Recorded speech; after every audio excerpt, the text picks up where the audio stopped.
નમસ્કાર વિદ્યાર્થી મિત્રો, હું ચિરાગ જોશી વેબ સંકુલના ઓનલાઈન પ્લેટફોર્મ પર આપ સૌનું હાર્દિક સ્વાગત કરું છું. મિત્રો, આજે આપણે ભણવાનું છે બાળ મનોવિજ્ઞાન એટલે કે ચાઇલ્ડ સાયકોલોજી. મિત્રો, શૈક્ષણિક મનોવિજ્ઞાન અને બાળ મનોવિજ્ઞાન શિક્ષણમાં જે અધ્યાપક અને અધ્યેતાની વચ્ચે જે કાર્ય કરે છે તે શૈક્ષણિક મનોવિજ્ઞાન છે. પરંતુ જ્યારે નાના નાના જે ભૂલકા બાળકો હોય છે તેની વચ્ચે જે કામ કરે છે તે મનોવિજ્ઞાન એટલે કે ચાઇલ્ડ સાયકોલોજી, બાળ મનોવિજ્ઞાન કહીએ છીએ. મિત્રો, મનોવિજ્ઞાન વિષય પહેલાં તો વાત કરું તો મનોવિજ્ઞાન વિષયની એક્ઝેક્ટલી જે હું વાત કરું છું તમને મનોવિજ્ઞાનની. મનોવિજ્ઞાન જે વિષય છે મિત્રો,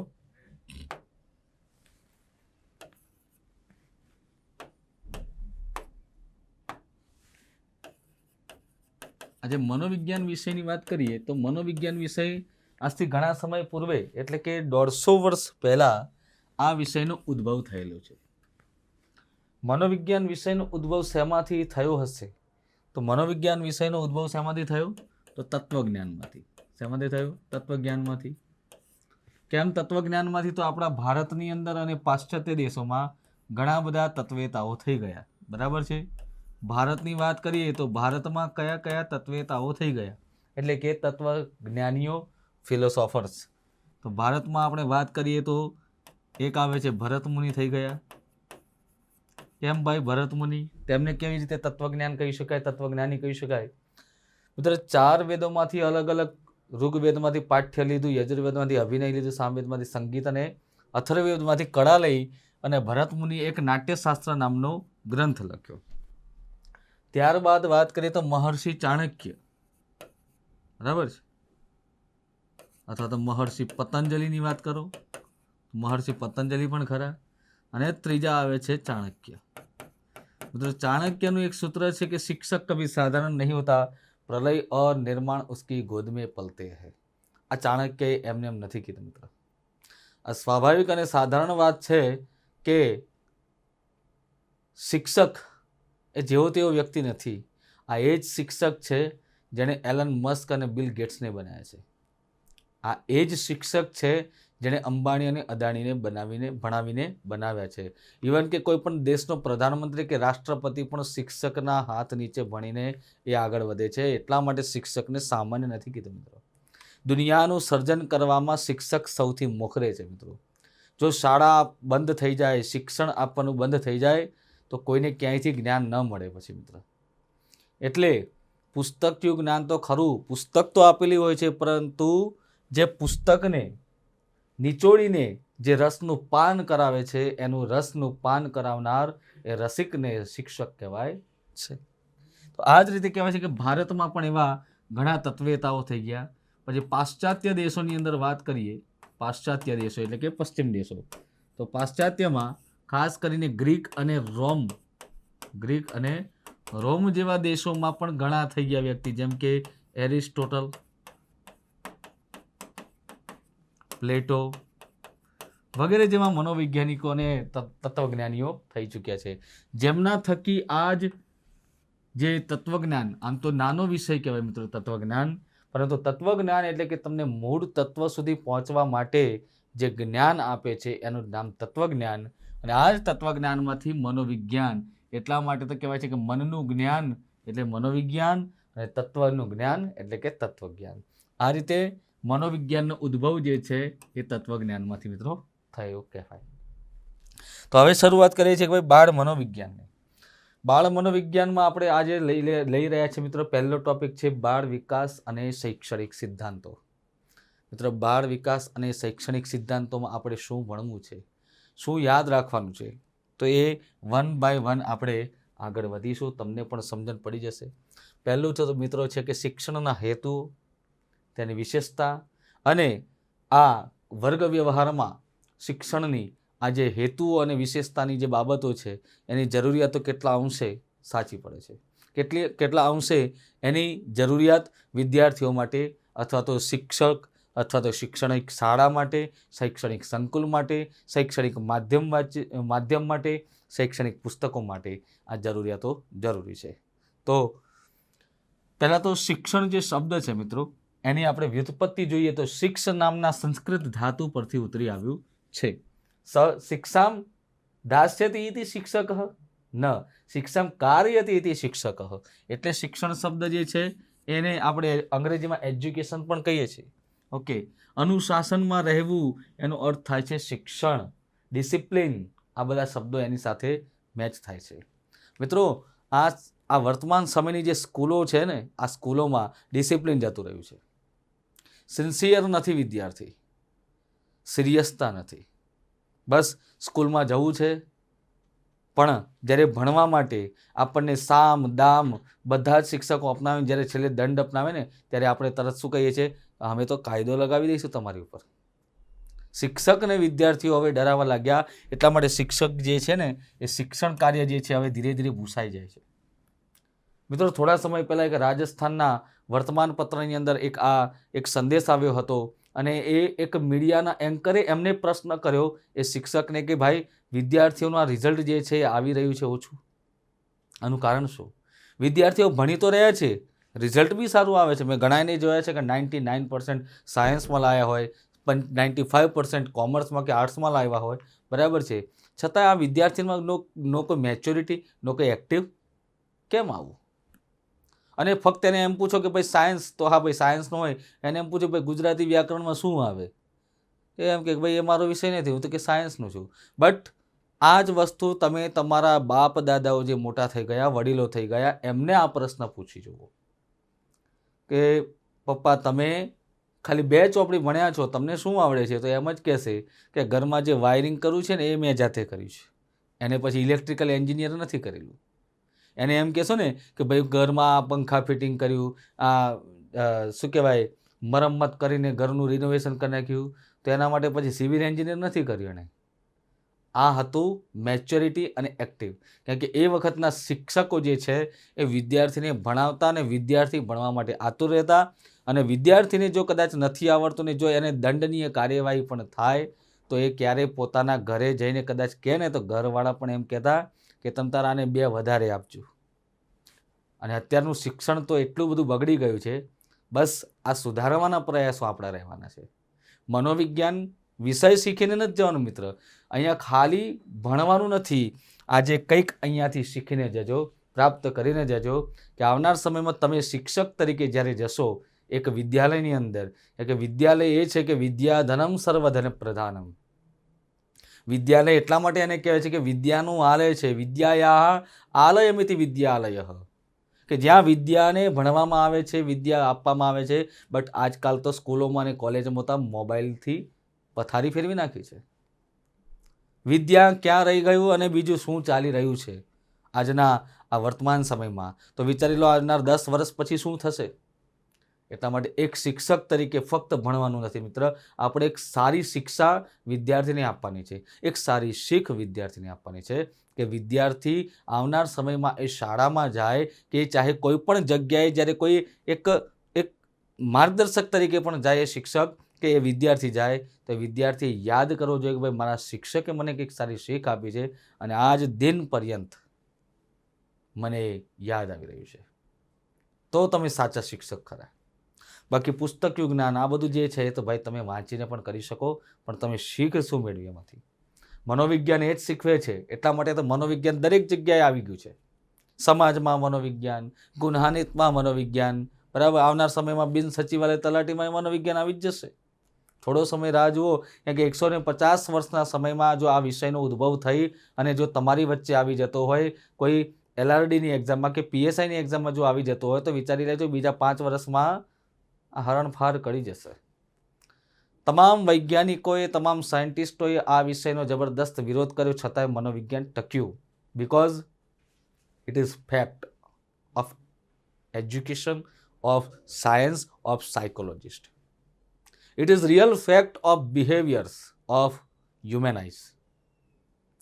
તો આ વસ્તુને આપણે સમજવાની છે. હવે આપણે જોઈએ કે ભાઈ આ શિક્ષણને આપણે અનુશાસનમાં રહેવાનું કહેવામાં આવે છે. અંગ્રેજીમાં જેને આપણે કહીએ છીએ ટુ ડિસિપ્લિન, એટલે કે શિસ્તબદ્ધ રહેવું. શિસ્તબદ્ધ રહેવું, શિસ્તબદ્ધ આપણે શીખવું, શિસ્તબદ્ધ એનું અનુકરણ કરવું. ઇતિ અનુશાસનમ, ઇતિ શિક્ષણમ, ઇતિ શિક્ષધાત અવશ્ય શિક્ષા કારયતિ ઇતિ શિક્ષક. શિક્ષણ માટે શું છે? વ્યાપક અર્થમાં વપરાયેલો શબ્દ તો કેળવણી જ છે. કેળવણી એટલે શું? શિક્ષણ. જ્યારે અધ્યાપક અને અધ્યેતા જ્યારે સામે હોય ત્યારે હંમેશા એક માધ્યમ બને છે. શું? અધ્યયન પ્રક્રિયા. અધ્યયન પ્રક્રિયા કેવી હોવી જોઈએ તે શીખવવા માટે જ મનોવિજ્ઞાન આ શિક્ષણ ખાતામાં વચ્ચે આવ્યું. બાળકના વર્તનને સમજવા માટે, એની મનની ક્રિયાને આબેહૂબ બહાર રાખવા માટે આ મનોવિજ્ઞાન એટલે કે બાળ મનોવિજ્ઞાન તમારી વચ્ચે આવ્યું, મારી વચ્ચે આવ્યું, વિદ્યાર્થીઓની વચ્ચે આવ્યું. આ સંપૂર્ણ વર્ગ વ્યવહારની વચ્ચે મિત્રો આ બાળ મનોવૈજ્ઞાનિક આવ્યું છે. ઓકે, તો સંસ્કૃત ભાષાને કહેવાય છે કે વિદ ધાતુ પરથી વિદ્યા શબ્દ પડ્યો. કયો શબ્દ? વિદ એટલે કે આમ જોવા જઈએ તો જાણવું, અને વિદ્યા એટલે કે જાણવા યોગ્ય, એટલે એનું નામ પડ્યું વિદ્યા, એટલે કે ટુ નો. જાણવા યોગ્ય બાબતને વિદ્યા કહેવાય છે. કેળવણી માટે તો અંગ્રેજીમાં એક શબ્દ પણ કીધું છે, એજ્યુકેશન. ઓકે, બટ એડ્યુકેશન જે છે, ઘણા એને એડ્યુકેશન પણ કહે છે અને એજ્યુકેશન પણ કહીએ છીએ. ભારતમાં ભાઈ મિત્રો અંગ્રેજીમાં બોલવાના અલગ અલગ ઢાળ કેમ છે સાહેબ? કોઈ એડ્યુકેશન કહે છે, કોઈ એજ્યુકેશન કહે છે. તો એમાં એક અંગ્રેજી શિક્ષક તરીકે આપણને, એક ભાષા શિક્ષક તરીકે આપણને જ્ઞાન હોવું જોઈએ કે ભાઈ આપણા દેશમાં તો અંગ્રેજો અને બ્રિટિશરો બંને રાજ કરીને ગયા. બ્રિટિશરો કે એજ્યુકેશન, ત્યારે અંગ્રેજો કે નહીં એડ્યુકેશન કહેવાય. ઓકે, તો આ રીતે અલગ અલગ શબ્દો પડ્યા છે, પરંતુ મૂળ એડ્યુકેશન એટલે કે શિક્ષણ, કેળવણી કહેવાય છે. એજ્યુકેશન શબ્દ જે છે મિત્રો એ ઈ પ્લસ ડ્યુકો, E is equal to out of, જેનું થાય છે ની બહાર. એટલે કે ફક્ત એજ્યુકેશન એવું નથી કે ચોપડીનું અંદરનું જ, બે પૂંઠાની અંદરનું જ, એવું નથી. એની બહાર પણ ઘણું બધું છે. અનુભવ દ્વારા પણ શિક્ષણ મેળવાય છે, પ્રકૃતિ દ્વારા પણ શિક્ષણ મેળવાય છે. ડ્યુકો is equal to I lead. આમ એજ્યુકેશન શબ્દનો અર્થ થાય છે કે ભાઈ બાળકમાં રહેલી સુષુપ્ત શક્તિઓને જાગૃત કરવી, એને બહાર લાવવી. દેટ મીન્સ બાળકને ફક્ત ચોપડિયું જ્ઞાન નથી ભણાવવાનું, એને તમારે એનું ટેલેન્ટ જે છે મિત્ર બહાર લાવવાનું છે. આ એક શિક્ષક એટલે કે એક સાચા શિક્ષકનું કામ છે મિત્રો. એટલે તમારે વિદ્યાર્થી માટે હંમેશા એક સારા બાપ, એક માં, એક મિત્ર, એક દોસ્ત, એક બહેનપણી, સર્વસ્વ તમારે બનવાનું છે. તો તમે એની સુષુપ્ત શક્તિઓને શું કરીશો? બહાર લાવી શકશો. બસ આજના સમયમાં આવા શિક્ષકોની મિત્રો જરૂર છે. ફક્ત ને ફક્ત 19,000 પગાર લે ને એવાની જરૂર નથી. પગાર માટે નહીં, તમે તમારા કામના શોખીન બનો કે નહીં ભાઈ શિક્ષણ આપવું એ મારું કામ છે ને મને એનો શોખ છે. એક સમય માટે તમને એમ કહી દે ભાઈ 2 કલાક વધારે ભણાવવાનું છે, તો ભાઈ મજા આવી જોઈએ કે વાહ, કમસે કમ મને મારું તો કામ મળી રહ્યું છે ને. આ પ્રકારે તમારે શિક્ષણ આપવાનું છે. આગળ વધીએ છીએ મિત્રો કે ભાઈ આ તો હતું એજ્યુકેશનની વાત થઈ. એજ્યુકેશનનું બીજું શું છે? તો ભાઈ એજ્યુકેશન શબ્દ લેટિન ભાષાના કહેવાય છે કે એજ્યુકેર શબ્દ પરથી ઉતરી આવ્યો છે. કયો શબ્દ? યાદ રાખજો, એજ્યુકેશન શબ્દ કયા શબ્દ પરથી ઉતરી આવ્યો? એજ્યુકેર શબ્દ પરથી ઉતરી આવ્યો છે. એજ્યુકેરનો બરાબર થાય છે to educate, to bring up, to raise. To educate એટલે કે કેળવવું થાય, એટલે કે ટુ એજ્યુકેટ, તાલીમ આપવી, એવો બધો અર્થ આનો થાય છે. તો આ ટોટલ એજ્યુકેશન શબ્દ જે બન્યો છે એનો આ આટલો અર્થ થાય છે મિત્રો. કેમ કે આનાથી પણ આપણે જો વ્યાખ્યાન આપવું હોય તો ઘણું બધું થાય, પણ મુદ્દે આપણે અર્થ સમજવો છે કે જે પરીક્ષામાં કેવી રીતે પૂછાય છે. એજ્યુકેશન માટે હજી પણ છે કે ભાઈ ટુ બ્રિંગ અપ, જેનો અર્થ થાય છે ઉછેરવું. તમારે શું કરવાનું છે? હું કહું છું કે બ્રિંગ અપનું બીજો કોઈ શબ્દ બનતો ના હોય તો કંઈ વાંધો નહીં ભાઈ. જેમ આપણે એક શિક્ષક બને એટલે કે ટીચર, તો હું કહું છું બ્રિંગર બનો. બાળકનો ઉછેર કરવાનો છે ભાઈ. બાળકને મારવાનો અધિકાર ખરો, પરંતુ ક્યારે મારવો જોઈએ એ પણ આપણને ખ્યાલ હોવો જોઈએ કે સામ એટલે જેમ પેલું કહેવાય છે ને કે આપણે છાશને જેમ જેમ ધીરે ધીરે વલોવીએ ને એમ એનું માખણ બહાર આવે, બરાબર છે. એમાંથી જે નાનું અંદરનું રહેલું જે તત્વ જે છે એ બહાર આવે, તેમ બાળકને ઉછેરવા માટે એનામાં રહેલા જે ગુણો છે એનો પ્રાદુર્ભાવ કરો.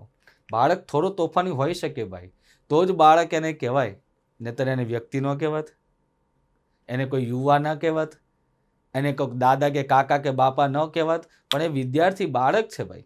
બાળક તો કહેવાય છે કે ફૂલ કરતાંય કોમળ છે, ફૂલ કરતાંય કોમળ છે. એટલે એવા બાળકને આપણે સાચવવું અને ઉછેરવું એ શિક્ષક એટલે કે સાચા શિક્ષકનું કામ છે. આ દુનિયામાં સાચા કરતાં સારા શિક્ષકો વધારે છે.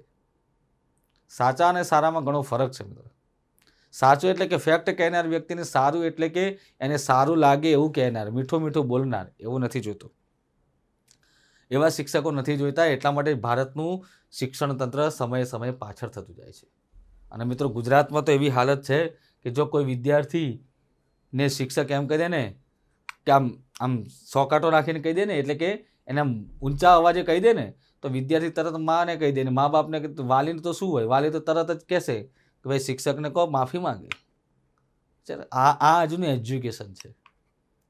આ એજ્યુકેશનને બદલવું છે, મારે બદલવું છે અને મારી જગ્યાએ તમારે પણ બદલવાનું છે. તમારું કામ છે આ મિત્ર. અને આ બદલાશે તો જ તમારું સન્માન જળવાશે. સાહેબ તો કાલે રિટાયર્ડ થઈ જશે, સાહેબ તો કાલે રામ નામ સત્ય થઈ જશે, પણ તમારે આગળની પેઢી જે છે મિત્ર તારવવાની છે. શિક્ષક કેવો હોવો જોઈએ? તો શિક્ષક એવો હોવો જોઈએ જેના ગોદમાં, જેના ખોળામાં પ્રલય અને નિર્માણ હોય. આમ એવો વિદ્યાર્થી બનાવો કે જાણે પ્રણવ મિસ્ત્રી ભલે ને પછી સેમસંગ કંપનીમાં વાઇસ CEO બનતો હોય, કે ચાહે સુંદર પિચાઈ ગૂગલમાં જતા હોય, બરાબર છે, અદાણી અંબાણી જેવા વ્યક્તિ ભારતમાં અને ભારતની બહાર વિશ્વમાં ત્રીજા નંબરમાં, પહેલા નંબરમાં જો કરોડોપતિ બનતા હોય તો એવા વ્યક્તિ તમે જ છો. બસ સાચું શિક્ષણ આપો તો દર વખતે કહેવાય છે કે ભારતમાંથી દર વર્ષે નહીં, દરરોજ એક અંબાણી, એક અદાણી, એક એલન મસ્ક અને એક રવિન્દ્રનાથ ટાગોર ને એક મહાત્મા ગાંધીજી ઉત્પન્ન થશે. પણ એ સાચા શિક્ષકની કામ છે. પહેલાના સમયમાં જુઓ કે ગાંધીજીના સમયગાળામાં ગાંધીજી થયા, સરદાર વલ્લભભાઈ પટેલ થયા, જવાહરલાલ નહેરુ થયા, રવિન્દ્રનાથ ટાગોર થયા. આવા મહાન વ્યક્તિઓને એ વખતે શિક્ષકો સારું શિક્ષક નહીં, સાચું શિક્ષણ પીરસતા હતા. અને કેવી રીતે શિક્ષણમાં આગળ વધાય એવી તમામ તાલીમો એમને આપતા. કેવું? નિસ્વાર્થપણે. પહેલાંના શિક્ષકો સેવા કાર્ય કરી જાણતા. પહેલાંના શિક્ષકો કોરોના જેવું મહામારી આવી હોય તેમને કહેવું ન પડે ગવર્મેન્ટ તરફથી કે ભાઈ કીટ વિતરણ કરવા જાઓ. સામેથી એમ કહેવું જોઈએ કે લાવો, આવા સમયમાં જો સરકારના અમે બેઠા બેઠા પૈસા પણ પગાર લઈએ ને તો અમારી એ ખોટ થાય, એ અમને કુદરત બક્ષે નહીં ભાઈ. આજના શિક્ષકોમાં બસ બેઠા બેઠા પગાર લેવો છે. જો કોરોના આવી જાય તો એમ કે હજી 5 મહિના બીજું લોકડાઉન થઈ જાય તો મજા આવી જાય. શરમ આવી જોઈએ આપણને. એ અનીતિનું આપણામાં ક્યાં પચે, એ રૂપિયો ક્યાં જશે એટલું તો વિચારો. ખાલી રૂપિયામાં જિંદગી નથી, ખાલી આ અર્થમાં જિંદગી નથી. અર્થની પાછળ પણ ઘણો અર્થ જળવાયેલો છે. અને સાચું શિક્ષણનો અર્થ એ જ છે કે તમે વિદ્યાર્થીને સારું અને સાચું શિક્ષણ, પોષણયુક્ત શિક્ષણ આપો કે આગળ જઈને એને કુપોષિત ન થાય. નહીંતર એ બાળક તમને ગાળો બોલશે. બાળક તમને ગાળો બોલે છે કે મારા શિક્ષકે મને સારું ન ભણાવ્યું, મને એ શાળામાં સારું શિક્ષણ ન મળ્યું. ગવર્મેન્ટ શાળાઓ બંધ થવાનું કારણ પણ આપણે જ છીએ મિત્ર. ગવર્મેન્ટ શાળાઓ બંધ થઈ રહી છે, ઓછી થઈ રહી છે, પ્રાઇવેટ શાળાઓ વધી રહી છે. જાણીએ છીએ કે ભાઈ પ્રાઇવેટ શાળાઓમાં શિક્ષકોનું જબરદસ્ત શોષણ છે. ગવર્મેન્ટ શાળાઓમાં સારામાં સારો પગાર મળે છે, સારામાં સારું ભથ્થું મળે છે, સારું ઇન્સેન્ટિવ, ઇન્ક્રીમેન્ટ કેટલું બધું મળે છે. છતાંય આપણે તૈયારી નથી કરતા. છતાંય આપણે એક સાચા શિક્ષક તરીકે ઉભરી નથી આવતા. જો કદાચ નવી શિક્ષણ નીતિ આવી જાય ને તો મને એમ થાય છે કે ભાઈ મજા આવી જાય, સારું છો. નવી શિક્ષણ નીતિ આવી જ જોઈએ તો ખબર પડે કે તમે તમારા ઇન્ટરવ્યૂમાં તમે કેટલું શું પ્રદાન કરો છો. ટેટમાં તો બધાએ ગોખીને પાસ થઈ જાય. ઇન્ટરવ્યૂ આપો, ડેમો આપો, સાચા શિક્ષક તરીકે બતાવો તમે કેટલું સારું શિક્ષણ ટીચિંગ મેથડથી ભણાવો છો, તમારામાં કેટલી સ્કિલ છે. Teaching is an art.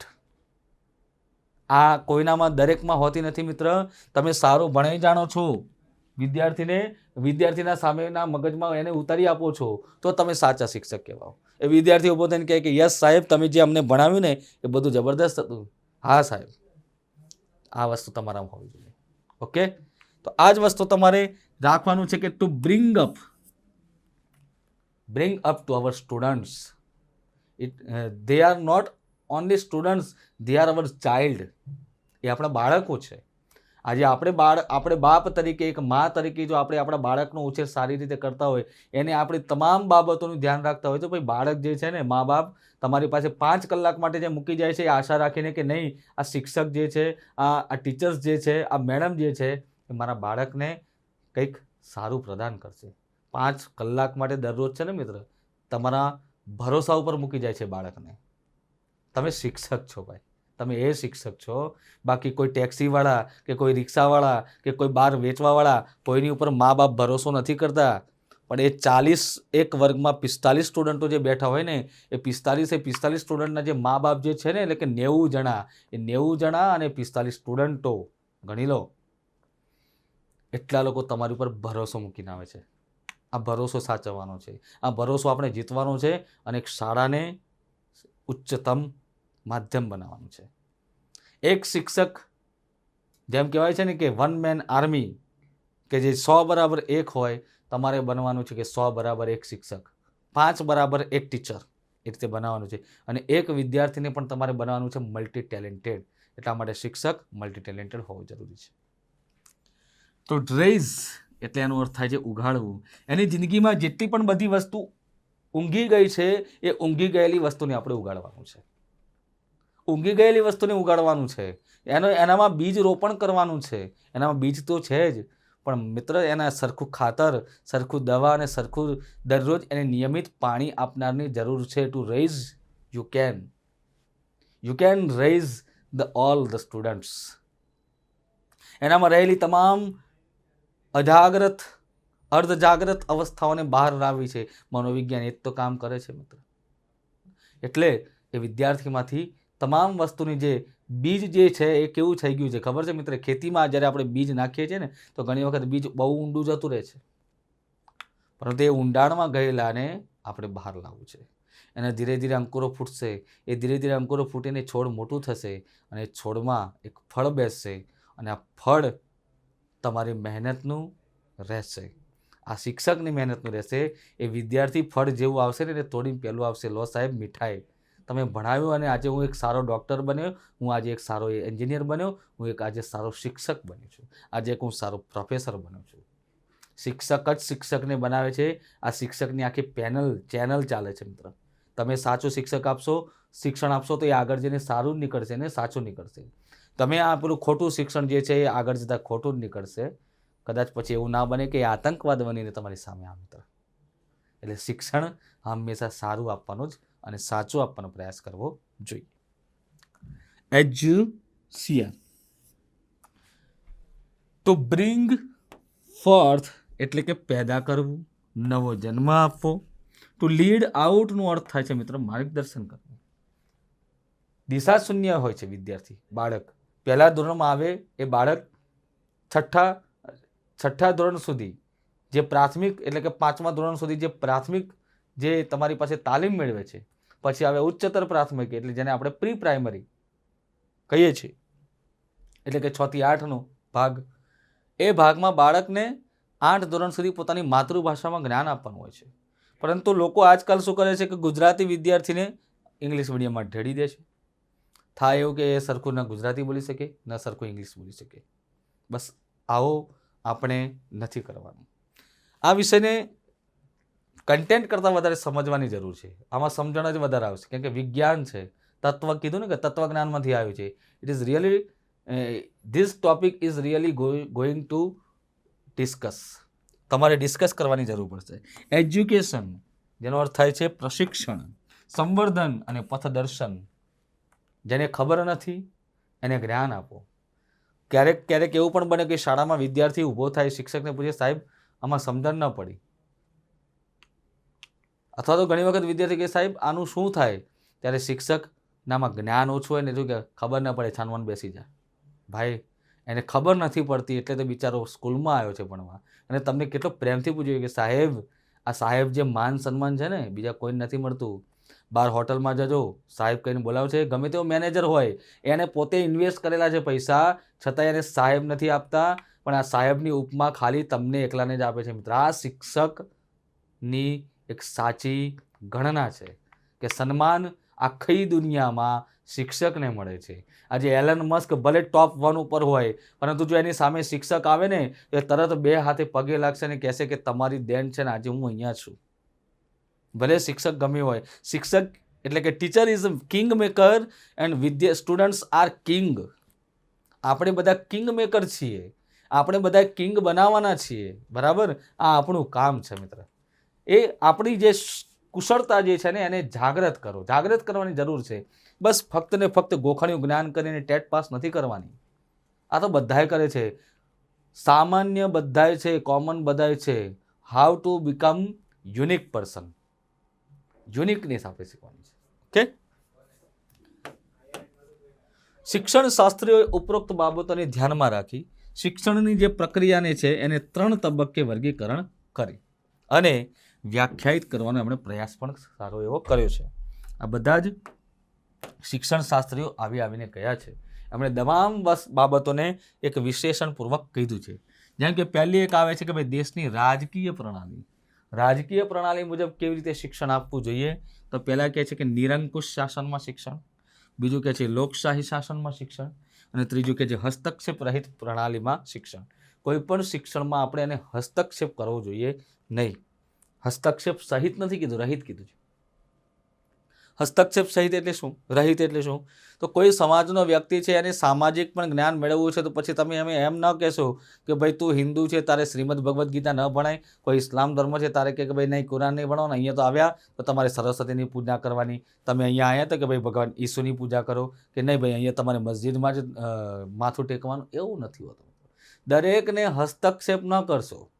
એને ધર્મનું પણ જ્ઞાન હશે, એ ધર્મ વિશે પણ એને સમજાવવું જોઈએ કે ભાઈ હિન્દુ સંપ્રદાય શું છે, ઇસ્લામ સંપ્રદાય શું છે, ખ્રિસ્તી સંપ્રદાય શું છે, કે કોઈ યહૂદી સંપ્રદાય કે કોઈ અન્ય સંપ્રદાય, તમામ સંપ્રદાયને લઈને આપણે ચાલવાનું છે. કે શિક્ષક માટે વિદ્યાર્થી કેવો હોવો જોઈએ?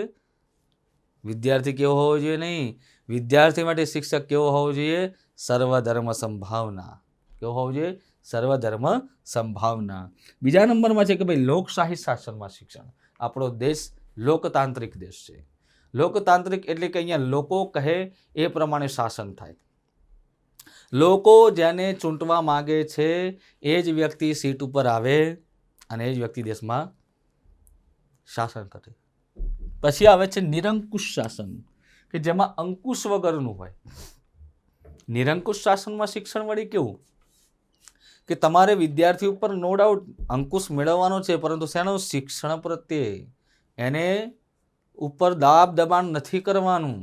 એને શાંતિથી પ્રેમાળપૂર્વક વાલપૂર્વક એને ભણાવવાનું છે. મિત્રો, પ્રેમનો જે શબ્દ છે ને એ સૌથી વધારે સમજે બાળક.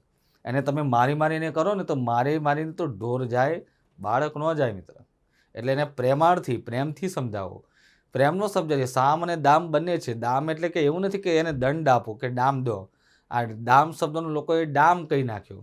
એટલે ઘણા વાલીઓ અને ઘણા શિક્ષકો પોતાના વિદ્યાર્થીઓને અને બાળકને ડામ દેવા લાગ્યા. ભાઈ, ડામ દેવાની પ્રથા નથી કીધી અહીંયા. એ સામ એટલે કે પ્રેમપૂર્વક ગીત ગાઈને સામ, અને દામ એટલે કે એનું મૂલ્ય સમજાવવું. જે ભણી રહ્યો છે એનું મૂલ્ય, કે તું આ ભણીશ તો તારું સ્વપ્ન સાકાર થશે. બાકી ઘણા અભણ વ્યક્તિઓ છે આજે કેટલું એ લોકો આજે કેવું જીવન જીવી રહ્યા છે એ એમને સમજાવવું જોઈએ. તો સામ અને દામનો મિનિંગ એ છે. અને ત્રીજો આવે દંડ. મિત્રો, શિક્ષક ક્યારેક દંડ પણ ઉપાડે, કે શિક્ષક મા બાપ બધું જ છે. મા બાપનો પણ અધિકાર છે કે પોતાના બાળકને ઉપર હાથ ઉપાડી શકે. શિક્ષક પણ ઉપાડી શકે છે, પરંતુ આજના જે કાનૂનના જે દાયરામાં રહીને એના અંડર કવરમાં રહીને આપણે જો કહીએ તો દંડ ન ઉપાડાય, એટલે એ શિક્ષક શું કહેવાય? હેવાન કહેવાય.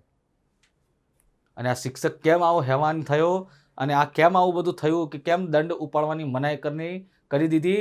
કે શિક્ષક જે સાત્વિક અને રાજસિક ગુણો જે હતા ને એ છોડી દીધા. એનામાં તો સાત્વિક ગુણ હોવા જોઈએ, ત્યારે શિક્ષક પોતે તામસિક ગુણવાળો થઈ ગયો છે. શિક્ષકનામાં એટલા બધા તામસિક ગુણો આવી ગયા છે કે ન પૂછો વાત. સામાન્ય વિદ્યાર્થી જો એમ કરે તો ફટાફટ મારવાની શરૂઆત કરે. કેટલા એવા વિડીયો જોઈ નાખ્યા મિત્ર, કે જેમાં શિક્ષક વિદ્યાર્થીને જાણે આમ પેલા જંગલીની જેમ મારે. હદ હોય ભાઈ, હદ હોય. તમારું નામ જે છે ને એક શિક્ષક તરીકે છે. આ મા બાપ જે છે ને તમારી ઉપર કેટલો ભરોસો મૂકીને આવે છે. એ મા બાપ પોતાના બાળકને છે ને કેટલા પ્રેમથી ઉછેરે છે. જો એ જગ્યાએ તમારું બાળક હોય ને તો તમને ખબર પડે. પણ આજના જનરેશનમાં ખબર નહીં, કેમ આવી પ્રકારની બધી વિકૃતિઓ પેદા થઈ છે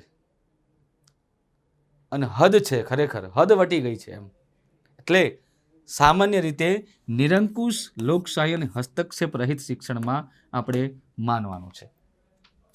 હવે અલગ અલગ શિક્ષણની જુદી જુદી વ્યાખ્યાઓ છે. મિત્રો, વ્યાખ્યાઓ છે ને યાદ નથી રહેતી. યાદ રાખવા માટે હું એક તમને શોર્ટ ટ્રીક બતાવીશ. પણ જેમ કે કેળવણી પામેલી વ્યક્તિ અશિક્ષિત વ્યક્તિ કરતા ચડિયાતી છે, એરિસ્ટોટલ નામના મનોવૈજ્ઞાનિકનું એટલે કે શિક્ષણ શાસ્ત્રીનું કહેવું છે. વિદ્યાયા મૃતમસ્નુતે એટલે કે વિદ્યા શું છે? અમૃત તત્વ છે, અમરતા બક્ષે છે, જે ઉપનિષદનું છે વાક્ય. નહીં જ્ઞાને ન સદૃશમ પવિત્રમિહ વિદ્યતે, આ પણ શ્રીમદ ભગવદ્ ગીતાનું છે. એટલે કે જ્ઞાન જેવું બીજું કાંઈ જ પવિત્ર નથી. નહીં જ્ઞાને ન સદૃશમ પવિત્રમિહ વિદ્યતે. શિક્ષણ માનવને આત્મવિશ્વાસુ અને નિસ્વાર્થી બનાવે છે. ઋગ્વેદમાં પણ કહ્યું છે. ઋગ્વેદ એટલે સૌથી જૂનામાં જૂનો ગ્રંથ મિત્રો. 4 વેદોમાં સૌ પ્રથમ વેદ એટલે કે ઋગ, બીજો એટલે કે યજુ, ત્રીજો એટલે સામ ને અંતિમ અથર્વ. મુખ્ય 4 વેદો, એના 4 ઉપવેદો. ઋગ્વેદનો ઉપવેદ યજુર્વેદ, આયુર્વેદ. યજુર્વેદનો ઉપવેદ ધનુર્વેદ, સામવેદનો ગાંધર્વ અને અથર્વવેદનો શિલ્પ સ્થાપત્ય વેદ એમ આવે. ભરત મુનિ રચિત નાટ્યશાસ્ત્રને પંચમ વેદની ઉપાધિ મળી. અને તો શ્રીમદ ભાગવત પુરાણમાં પણ કહ્યું છે કે ઋક યજુ સામાથર વાખ્યા વેદાસ ચત્વાર ઉદ્ધૃતા ઇતિહાસ પુરાણમ ચ પંચમ વેદ ઉચ્યતે. ઓકે, આ બાબતો કહેલી છે. તો એ રીતે આપણે જો જોવા જઈએ તો ભાઈ કેળવણી પામેલી વ્યક્તિ અશિક્ષિત વ્યક્તિ કરતા ચડિયાતી છે. વિદ્યાયા મૃતમસ્નુતે, વિદ્યા અમૃત તત્વ અમરતા બક્ષે છે. નહીં જ્ઞાનેન સદૃશમ પવિત્રમિહ વિદ્યતે, જ્ઞાન જેવું બીજું કાંઈ જ પવિત્ર નથી. આવું શ્રીમદ ભગવદ્ ગીતા કહે છે. અને શિક્ષણ માનવને શું બનાવે છે? આત્મવિશ્વાસુ અને નિસ્વાર્થી. તમારે શોર્ટ ટ્રીક જોઈએ છે તો ચાલો શોર્ટ ટ્રીક આપો. શોર્ટ ટ્રીક કેવી રીતે કરશો? ચાલો હું અહીંયા લખું છું. જેમ કે કેળવણી પામેલી વ્યક્તિ અશિક્ષિત વ્યક્તિ કરતા શું છે? ચડિયાતી છે. તમારે યાદ રાખવાનું, અશિક્ષિત વ્યક્તિ કરતા ચડિયાતું કોણ? આવી રીતે યાદ રાખવાનું. એરિસ્ટોટલ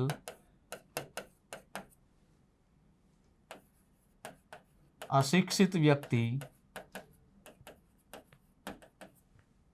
છે, આવું યાદ રાખવાનું. આ શોર્ટ ટ્રીક છે. અશિક્ષિત વ્યક્તિ તો નથી જ, પરંતુ શોર્ટ ટ્રીક યાદ રાખવાની છે. એરિસ્ટોટલ અશિક્ષિત વ્યક્તિ છે. વિદ્યા અમૃતમસ્નુતે, હવે આ તો તમારે સંસ્કૃતમાં યાદ રાખવું જ પડે. નહીં જ્ઞાનેન સદૃશમ પવિત્રમિહ વિદ્યતે. તમારે ખાલી એટલું યાદ રાખવાનું કે આ અનુષ્ટુપ છંદની પંક્તિ છે. કયું છંદ? અનુષ્ટુપ. અને અનુષ્ટુપ છંદની પંક્તિઓ એટલે યાદ રાખવાનું શ્રીમદ ભગવદ્ ગીતા હોય, કેમ કે એમાં સૌથી વધુ છંદ અનુષ્ટુપ છંદ વપરાયા છે. વિદ્યા અમૃતમસ્નુતે તો ખાલી આ એક સુક્તિ છે. અને હંમેશા કોઈ પણ સુક્તિ હોય એ ઉપનિષદની જ દેણ હોય છે. કઈ ઉપનિષદ હોય, અરણ્યકોપનિષદ હોય, મુંડકોપનિષદ હોય, તમામ અલગ અલગ ઉપનિષદો આવતા હોય છે. વાત કરીએ ભાઈ શિક્ષણ માનવને આત્મવિશ્વાસુ અને નિસ્વાર્થી બનાવે છે. તો ઋગ્વેદ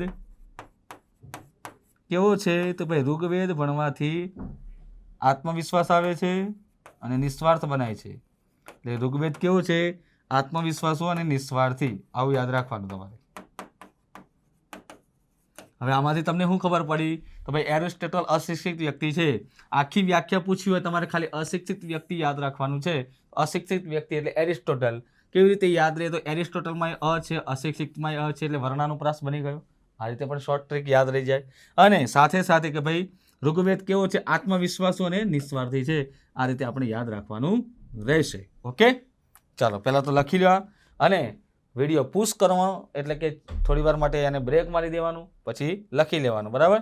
ચાલો, હવે આ હતો મિત્રો બાળ મનોવિજ્ઞાનના વ્યાખ્યાઓમાં પહેલો ભાગ.